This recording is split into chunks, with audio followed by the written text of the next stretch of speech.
What's going on, fellow Walking Dead fans? This is Solid Dave Snake, bringing you guys another video review, this time on the newly released The Walking Dead 10-inch Survival Edition Daryl Dixon.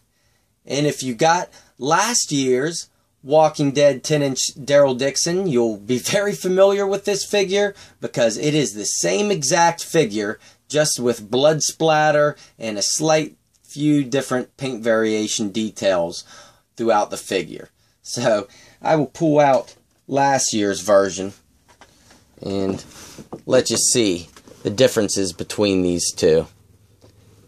And I am not going to take my new Daryl Dixon, the Survival Edition, out of the package because it is so close to the original. Me personally, I've never been a big fan of repaints, and Mcfarlane throughout the years has done a lot of repaints throughout different lines that they have, all the way back from the days of the Mcfarlane Toys Spawn action figures. So this is the only Daryl Dixon I'm going to have out of package, but I'm a completist, so I had to get this new one in package, and the packaging is really nice for it. We'll compare the two real quick before I give you a close-up of this new Daryl in package to show you the details. But on the front, it has the same kind of window box here with the same layout of Daryl here on the left-hand side, only it is more done in a black and white tone over here on the Survivor Edition. Of course, they both read Walking Dead here on the bottom, and this one does have Survivor Edition down on the bottom left-hand corner. And we'll flip them around on the side, and they both have the face there at the bottom with Walking Dead scrolling down and the figure up top. And on the back, the old one came out whenever Series 4 came out, and this new one came out whenever Series 7 was released, so it is featured on the back. But they both have the same readout on the bottom. And they will be doing this with the new Rick Grimes, the 10-inch Rick Grimes that came out last year. This October they will be having a Survivor Edition for it as well. I do like the blood splatter all around the Survivor Edition, even on the top here. It's done differently. This is the old one, and then this is the new one with the blood splatter up there. So I really like that packaging.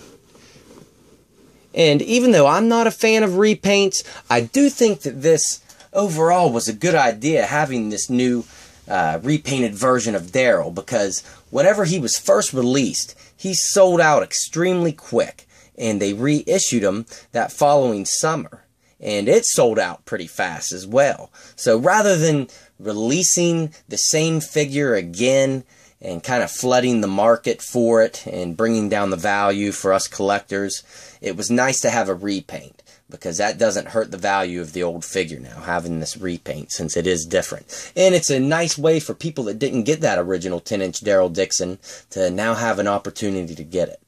But let's go into free mode here, and I'll give you a close-up of this new Daryl in package here.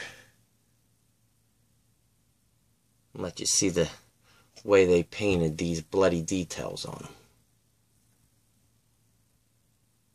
It's going to have a hard time focusing through that plastic. Sorry, guys. There we go. You can see they did a good job with that blood splatter across his cheek and his bruised right eye. This is based off how he looked after they ran into the group of the Claimers, Claimer Joe. And there's blood splatter all over him, and even on his accessories with his poncho and his hunting knife has blood on it, as well as his crossbow. So, alright guys, he's out now. So if you want your Survivor Edition Daryl Dixon, head out to your local Toys R Us, FYE. I got him at, where was it? Oh, the Barnes & Nobles, where I found him. So, alright guys, thanks for watching, and stay tuned for more Walking Dead reviews in the future. So I'll catch you later.